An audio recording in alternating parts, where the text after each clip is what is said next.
Obrigado. Show. Cara, esse bagulho de true crime é impressionante como as pessoas realmente curtem Sim. essa parada e como isso mexe de verdade. Dá pra gente ver, por exemplo, um dos podcasts mais ouvidos do... Eu vou tirar uma onda aqui, porque o podcast mais pesquisado de 2022 foi o Flow. Por favor. Mas acho que em segundo lugar... Tava o Casa da Mulher Abandonada. O caso do Chico Felice?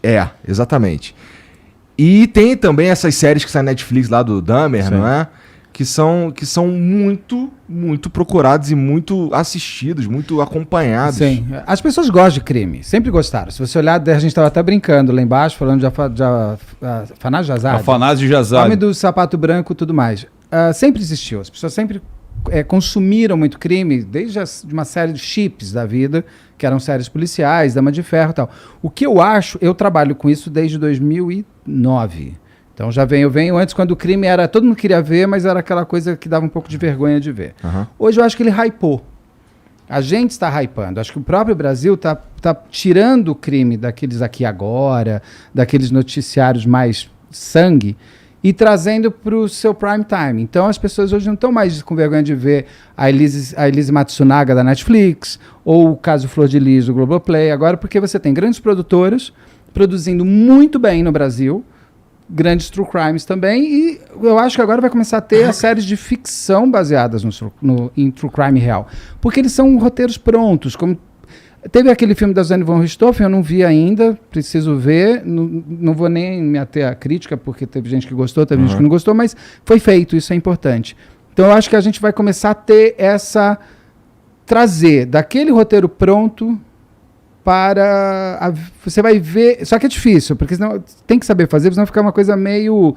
Sabe aquelas séries da Discovery com dramaturgia no meio que dá um pouquinho de vergonha alheia? Uhum. Eu acho que o Brasil não sabe fazer direito aquele tipo de documentário. Agora, você conseguir fazer um Dahmer ou um American Crime Story do O.J. Simpson da vida, do Versace, você tem que transportar a pessoa para o crime e não fazer de conta que é um teatrinho e você está aqui. Tá. Que os americanos sabem fazer brilhantemente. A HBO sabe fazer tudo. Quando você estava falando dos filmes aí, eu lembrei aqui rapidamente do Zodíaco, um filme maravilhoso. velho. Não é velho, assim, como se... Não, mas pra é nós velho. ele não é velho, mas, sei lá, pro Gian é velho pra caramba. Super. E eu Pra lembro... nós é vintage, porque já tem 20 anos. Eu fui assistir esse filme porque veio um ingresso na revista MTV, que na Nossa, que era muito legal a marca ter uma revista. Eu assinava verdade. só por causa das paradas dos ingressos de cinema. E aí fui com a minha, na época, namorada, hoje esposa. E uma parada que me... Assim, isso estou falando porque eu quero te perguntar uma outra coisa. Que eu lembro de assistir esse filme e parece que não encontraram o cara, não é? Não, é real. O real, não, nunca encontraram. Nunca encontraram Ele o cara. brincava muito com a polícia de mandar cartas para o jornal e eles publicavam que é um risco de você celebrizar o criminoso, porque aí ele fica o dono da narrativa. Olha lá o que aconteceu com a Eloá.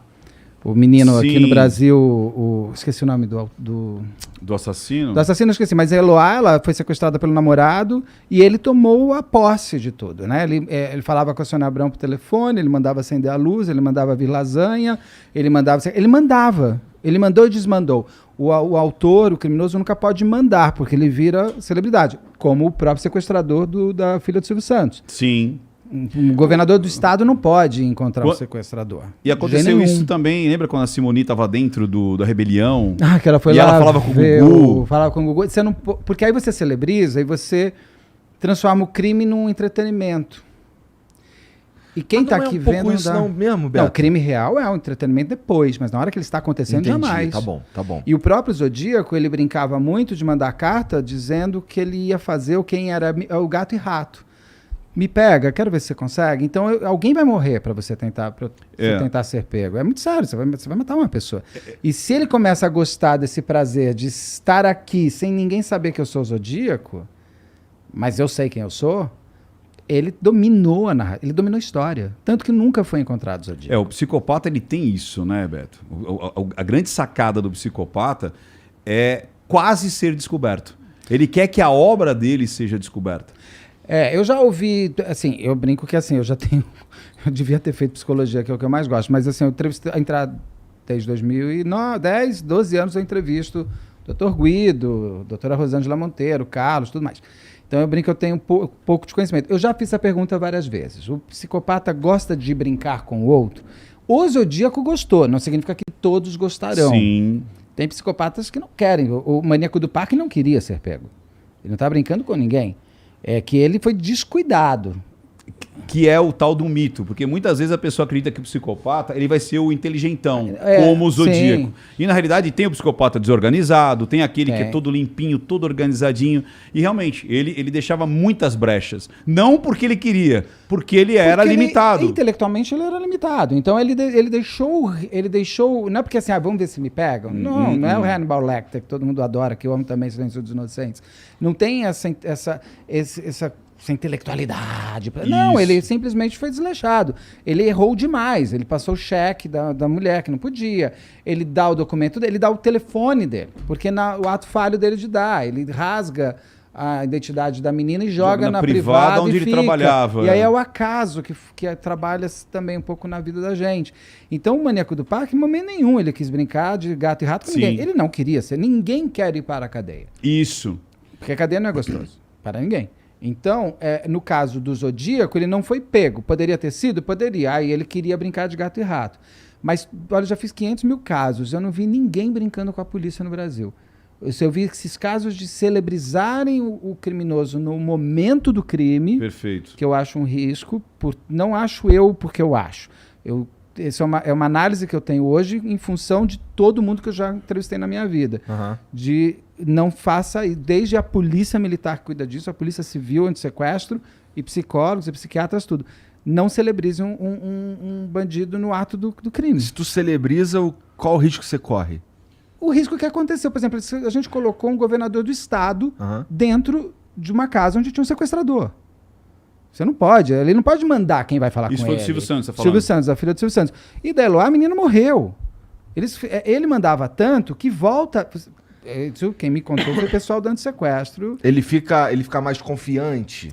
Fica arrogante. Isso. E o arrogante, ele é presunçoso, ele acha que ele está acima de tudo. A pior coisa que existe para a pessoa é ser arrogante. Todo dia, se você achar que está com o jogo ganho, você se ferrou. Então, isso é arrogância. E ele vai ficando. E ele vai ficando sem limites. O que aconteceu com esse moço? Ele estava com tudo na mão. Da Eloá. Da Eloá, esqueci o nome dele. Se alguém lembrar, manda aí no comentário, que é um absurdo eu ter esquecido o nome desse bandido. Lindenberg. Exatamente. Não, Lindenberg É o do Lindenberg. Silvio Santos. Não, o Lindenberg é da Eloá. Faria, não é o do- O Lindenberg é o... Não, Lindenberg Faria é o deputado. É isso que eu falo, o Lindenberg é o... O Lindenberg é da PT. Eloá. O Lindenberg é o PT. Eloá. É o Lindenberg é da Eloá. Ele, por exemplo, quando ele chega, tá Eloá com a amiga, estudando. E ele domina as duas. Na negociação da polícia, ele consegue tirar a amiga dela. Ela sai. Mas daí eles põem ela de volta. Você não Isso foi o devolve para o sequestrador o refém dele. Porque se você devolver... Gente, Casa de Papel é só uma ficção de brincadeira. Aquilo não vai existir jamais. Ninguém vai entrar com a moto, ninguém vai liberar a mulher, ninguém vai fazer nada disso. Isso daí nenhuma polícia do mundo. Acho que a polícia espanhola, aliás, deve ficar puta da vida com Casa de Eles são Papel. tratados de burro, né? Eles são burros o tempo inteiro. A polícia também não é burra, né, gente? E no caso do Lindenberg, ele retoma tudo. Então ele decide até o que ele vai comer, sabe? Ele mata. Porque ele tem a arma. Você, em momento... A primeira coisa que você faz é desligar a luz, fechar a água. Você tem que deixar a pessoa isolada do mundo. Cortar o telefone. E vai trocando. Você quer isso? Tudo bem, eu te dou pra você. Você precisa me dar isso daqui. Mas eu a pergunta garanto... que eu quero fazer pra você. Mas não sou expert, assim. Não, mas é a celebrização do criminoso. Nesse caso específico, né? Eu não sei se a galera de casa vai lembrar, porque quantos anos tem isso aí? Tem mais de 10 anos. Eloá? Mas Eloá é um caso icônico. Icônico. Assim, Você principalmente fez das esse mulheres. caso? Fiz. Ah, legal. Não, Então- no meu canal ainda não, eu vou Ainda fazer. não. Porque eu tô tentando entrevistar a mãe da Mas Eloá vocês- já faz uns 4 anos, mas ela faz de mim, mas eu pego... Mas você Mas percebeu que elas duas também queriam 5 minutos de fama? Eu não vou discordar de você. Eu acho que nenhuma vítima, naquele momento que elas estão, querem a fama ali. A menina tava com medo mesmo. Esse menino Você não já acha que ela era aparecia ali, agressivo. ficava calma, não sei o quê, arrumava o Porque cabelo? ele mandava. Ele mandava. O jeito. A pessoa não perde o jeito de ela ser. Elas eram vaidosas, claro. Ela tinha, se você olhar, tem várias fotos da Eloá com a Saquei. amiga dela na frente do espelho. Antes de selfie, elas tiravam com câmera digital. Ela é vaidosa Então Mas é talvez natural dela de acreditando- pegar e pôr o cabelo para trás. Podia ser porque a televisão estava passando e ela talvez ali no inconsciente, mas eu tenho certeza que ela queria que aquilo acabasse. E acreditando que talvez ela... todo mundo Depois ia vai sair pro Big vivo, Brother. e aí, sabe? eu fui a menina que fui sequestrada e saí viva do meu namorado. É um pouco viajar no que eu brinco que a vida não tem vida paralela, mas se você olhar a amiga dela que ficou, é uma menina extremamente reservada, não quer dar entrevista de jeito nenhum. Foi parar no hospital. Perfeito. É muito difícil você conseguir falar com ela. Ela não quer, ela não... Concorda que se fosse um ato de vaidade, imagina, ela ficou viva, ela foi operada, todo mundo quer falar com ela. De mim, a Netflix querendo fazer uma série agora de Eloá. Ela não quer falar com ninguém. Então ela não se expõe. Então se a gente pegar essa que é de verdade, quebra um pouco a possibilidade de ser por vaidade de um todo ali. Saquei. Pode ser que naquele momento, 3 adolescentes olhando, ali naquele... Mas assim, como ela realmente não foi pra vaidade, então não sei. Não sei se a Eloá tivesse ficado viva, mas... E a crítica, só para fechar, que talvez você vai... E a crítica justamente dessa glamorização? Por exemplo, quando eu faço lá uma análise, você está dando palco para um psicopata. Não. Você recebe muito essa crítica de tipo, Não, você está glamorizando, você está trazendo... Eu estou começando a conversar com criminosos. Meu primeiro foi a Cláudia, a mulher do Freezer, né, que matou o marido depois no Freezer. O que eu mais tento ali é que ela seja... Mulher do freezer. A mulher do marido Cláudia, do freezer, porque né? ela mata o marido Aham. e põe no freezer. Ela não sabe fazer depois que matou. Eu perguntei, foi quando me cortou e depois o delegado me explicou. Tá, você matou, e você pôs no freezer como? Como é que você põe um homem de 100 quilos no freezer?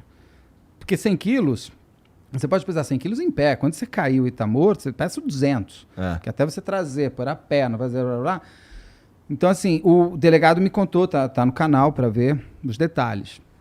Mas ela queria ter uma oportunidade, foi quando eu conversei com a advogada dela, de ela contar a história dela. E eu entendi isso por conta... Eu brinco com o Ulisses Campbell, que ele mudou um pouco minha visão da Elise Matsunaga. E eu estou entendendo um pouco, hoje em dia, mais também tentando entender as histórias, porque ela não é uma coisa só, né? As histórias são várias, a minha, a sua, a dele e a verdadeira. No caso dela, se você pegar histórias paralelas, como a da própria Elise Matsunaga, ela só foi contar a história dela agora na série da Netflix. E o próprio livro do Ulisses, o livro dele não passa pano de nenhum para Elise Matsunaga, mas ele te conta a história dela. E quando você termina de ler, você fala, opa, ela não é só uma mulher que matou o marido, esquartejou e jogou. Do nada, né? Até que ponto você cria o seu assassino? Aham. Até que ponto você também é responsável pelo destino que você vai ter? Não estou falando de Maníaco do Parque, que também para mim é sempre impressionante como ele conseguia convencer as meninas a irem até lá, mas daí a gente pode entrar porque é autoestima e tal. Então, no caso dela, eu quis ouvir, eu não tive tempo de edição, senão tiravam até umas caras que eu faço, porque é natural meu de fazer você, me conectar a você. Sim. Então, porque o que eu queria é que ela confessasse o crime, não tinha ali nenhuma garantia que ela fosse confessar, eu não sabia que ela ia confessar. Ela ia contar a história dela, ela podia chegar ali e falar, eu não matei, porque você tinha que provar que ela matou, e ela confessa. Então, até me perdi um pouco na tua pergunta, mas Da glamorização. Da glamorização. De você receber, Então, de repente, já falou assim, hater. você está glamorizando. Não estou glamorizando, eu estou permitindo que ela conte a história dela. Por quê? Você, muitas vezes, ouve só a história, principalmente quando é de uma mulher que mata o marido, não estou defendendo nada, mas é uma real, é tudo muito homem falando da história dela, né? É o delegado, é o promotor, é o perito, é o legista. Então, até o advogado dela. Então, é tudo uma narrativa masculina que eu fui percebendo que depois que eu entrevistei primeiro ela e depois os outros, eu falei, pô, mas tem mesmo. Ela dizia que ela apanhava do marido. Não existe nenhuma prova disso e tal. Mas ela tem um boletim de ocorrência de agressão. Mas foi uma vez só. Ué, mas quantas vezes uma pessoa precisa ser agredida para chegar ao limite? Então você percebe que às vezes tem um olhar um pouco mais machista. Não tô com isso dizendo que só vou ouvir mulher. Posso ouvir homem também que matou a mulher. Eu estou aberto a ouvir todo mundo, mas não para glamorizar. E para nem que é a uma pessoa questão- possa isso- contar a sua Não é história. nem como se isso justificasse. De jeito nenhum. Isso explica. Explica muita coisa. Amanhã eu vou fazer a live com o Ulisses da Elise Matsunaga, porque ela matou o marido, ela esquartejou o marido e ela jogou o marido na rua. Mas quem celebrizou ela foi a imprensa, porque precisava de uma boa história. Imagina, um bilionário da IOC... E estava vendendo a empresa. Estava vendendo a empresa, claro, ela manteve o marido vivo uma semana, isso é de uma disfarçatez horrorosa, assim como a própria Cláudia da Mulher do Freezer manteve ele desaparecido por um tempo. As pessoas na casa dela almoçando, porque estava todo mundo buscando o marido dela, e o marido dentro do freezer, ela tirando a carne em cima do marido e fazendo comida para as pessoas. Então, tem um lado meio mal e, de uma certa maneira, meio vingativo também, né? Olha que delícia. Eu sei que ele morreu, ninguém mais sabe. Ele está aí dentro e só eu sei. Eu acho que tem um quê disso. Da parte, é humano, gente. Isso daí é da parte humana. E quando você pergunta para ela, né? Como é que... A parte que ela ficou mais... porque eu fiz análise da eu sua vi, eu li, eu vi tudo. E foi bem legal quando você pergunta para ela, tá, mas como é que você coloca ele dentro do freezer? Ela... Ela fala, ela então olha para o falar. advogado. Sim, ela estava com o advogado frente dela. Em momento nenhum eu falei que não. No momento nenhum eu liguei para ela e falei assim, oi amor, vai numa sala enquanto conversa comigo. E ali você trucou ela. Ela estava buscando, ela ia se entregar no dia seguinte. Então, claro que tem um advogado dela, mas todo bandido, todo réu, todo assassino, todo mundo que precisa, que a lei está contra ele, tem um advogado. É meio óbvio, gente. Claro. Quem achou também que, ela estava onde? Ela estava sendo procurada.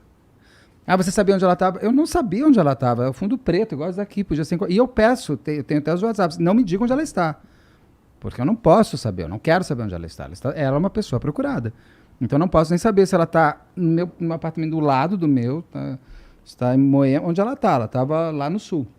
Então assim, sim, mas eu olho para as pessoas e falo, você acha o quê? Que não tem ninguém lá dela? Claro. Tem.